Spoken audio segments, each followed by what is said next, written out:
अगर आप 1 साल से पहले प्रॉपर्टी बेचेंगे तो आपको 15% तक एडिशनल टैक्स पे करना पड़ सकता है। अगर आप 6 साल के बाद प्रॉपर्टी बेचेंगे तो कोई टैक्स नहीं होगा, कैपिटल गेन टैक्स कोई नहीं होगा।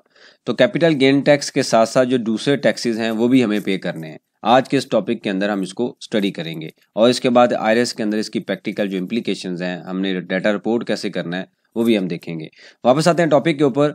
जैसे आप सबको पता है कि सेक्शन 7E के वाले से हमने 3-4 लेक्चर देखे, उसके अंदर डिफरेंट अपडेट्स हमने स्टडी की।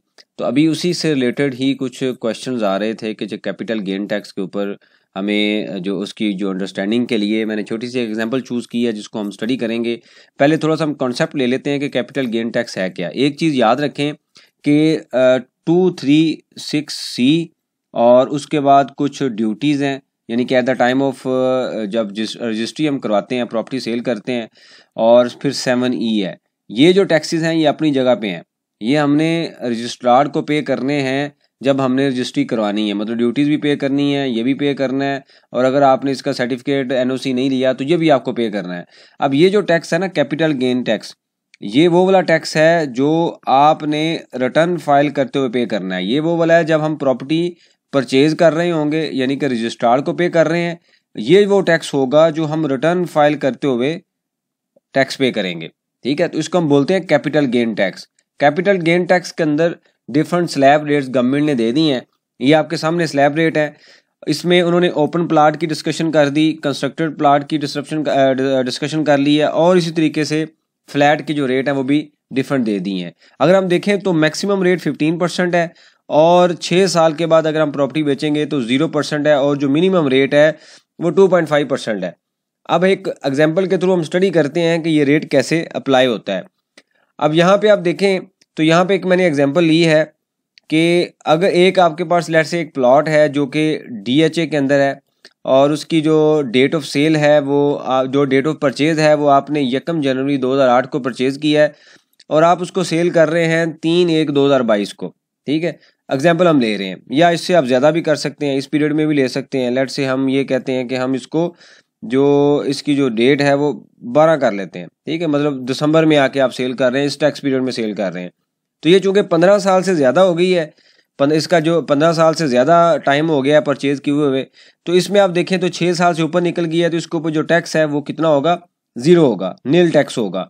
फॉर एग्जाम्पल हम ये कहते हैं कि ये जो प्रॉपर्टी आपने परचेज की थी ना, वो आपने परचेज की थी, लेट से एग्जाम्पल हम लेते हैं कि आपने, हम यही जो नीचे मैंने एग्जाम्पल ली है वही मैं यहाँ पे कंसिडर करता हूँ कि आपने 10 मिलियन की जो प्रॉपर्टी है ना ये परचेज की है। ठीक है, यहाँ पे हम लिख भी लेते हैं ताकि जो अंडरस्टैंडिंग है हमारी वो भी क्लियर ले।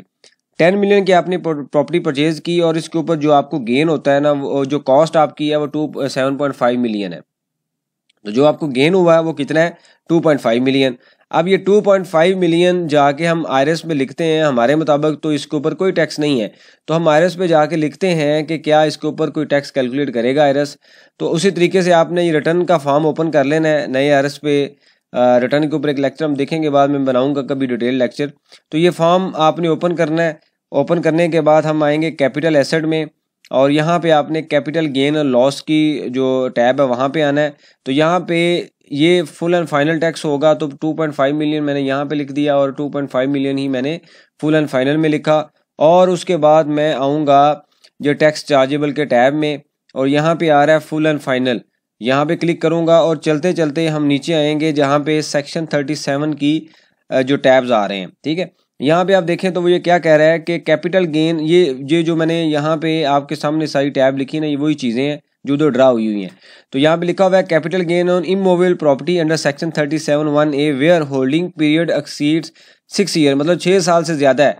तो अब यहाँ पे हम क्या करेंगे, इसको प्लस का पॉइंट देंगे और प्लाट सेलेक्ट करेंगे, क्योंकि प्लाट हम अभी प्लाट का गेन लॉस कैलकुलेट कर रहे हैं। यहाँ पे आप प्लाट का एड्रेस लिखेंगे जो भी है, लेट से DHA हम लिख देते हैं, और उसके बाद इसको सबमिट करें, और हमारी जो प्रॉफिट की वैल्यू, गेन की वैल्यू कितनी आ रही है, 2.5 मिलियन है। अब हम ये देखना चाह रहे हैं क्या इसके ऊपर कोई टैक्स है।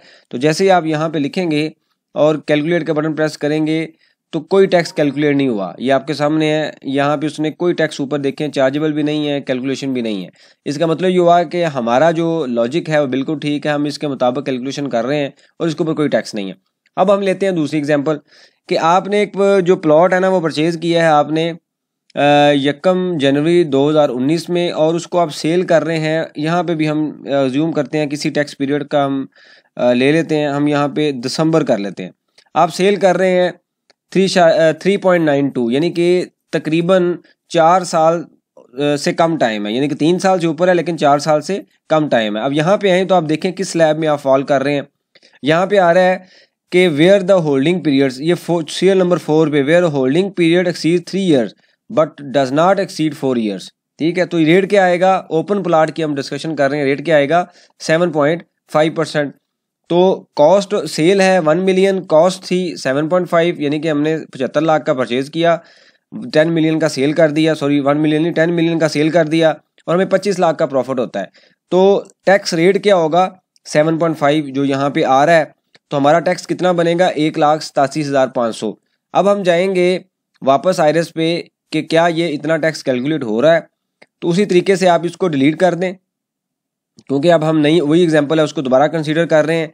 और ये 25 लाख को मैंने यहाँ से कॉपी किया, कॉपी करने के बाद मैं आता हूँ कि जहाँ पे वही स्लैब, जो स्लैब हमने वहाँ पे देखा है उसी स्लैब पे आप जाएं, तो यहाँ पे आ रहा है कि ये स्लैब आ रहा है 3 year but does not exceed 4 years. ठीक है, यानी कि 3.92 आ रहा था, तो ये वही हम सेलेक्ट करेंगे, प्लॉट है, और ये प्लॉट कहाँ पे है, सेम उसी तरीके से आप एड्रेस लिख देंगे जो भी एक्चुअल एड्रेस होगा। और उसके बाद आपने क्या किया कि यहाँ पे हम उसकी वैल्यू लिखेंगे 2.5 मिलियन और कैलकुलेट का बटन प्रेस करेंगे, तो ये 7.5 के हिसाब से 1,87,000 उसने 500 कैलकुलेट कर दिया, जो कि हमने यहाँ पे कैलकुलेट किया हुआ है। ठीक है, तो इस तरीके से जो गेन टैक्स की कैलकुलेशन है वो इस तरीके से होगी। उसके बाद आता है ये 2.5 मिलियन आप कहाँ पे लिखेंगे, तो जैसे इसी फॉर्म के अंदर ही वेल्थ होता है। ठीक है, तो आपने रिकंसलेशन के टैब में जाना है। ठीक है, जैसे ही आप रिकंसलेशन के टैब में जाएंगे तो आपने क्या करना है, ये तीसरे नंबर पे लिखा हुआ है कि income attributable to received ETC declared as per return for the year subject to final tax. तो ये आप यहाँ पे 2.5 मिलियन लिख देंगे, और यही अमाउंट आपके कैश में ऐड हो जाएगी या बैंक में ऐड हो जाएगी। तो इस तरीके से आपका जो डिफरेंस है, बैलेंस है, वो भी रिकंसिल, यानी कि दूसरी साइड पे यही जो वैल्यू होगी यहाँ पे कैश या बैंक में ऐड होगी। लेट्स से अगर आप कैश की फॉर्म में ले रहे हैं तो आप यहाँ पे 2.5 लिखेंगे। ऑब्वियसली जो डाटा दूसरा भी रिटर्न का आपका अवेलेबल होगा, सिर्फ ये डाटा नहीं होगा। ठीक है, याद रखें, सिर्फ ये डाटा नहीं होगा, ओपनिंग क्लोजिंग प्रॉपर रिकंसलेशन करके आपने रिपोर्ट करना है। मैंने सिर्फ इस ट्रांजेक्शन की बात की है कि वहाँ पे कैश में ऐड होगा, और दूसरी साइड पे एग्जम्प्ट या फुल एंड फाइनल का टैब है वहाँ पे फिगर आ जाएगी।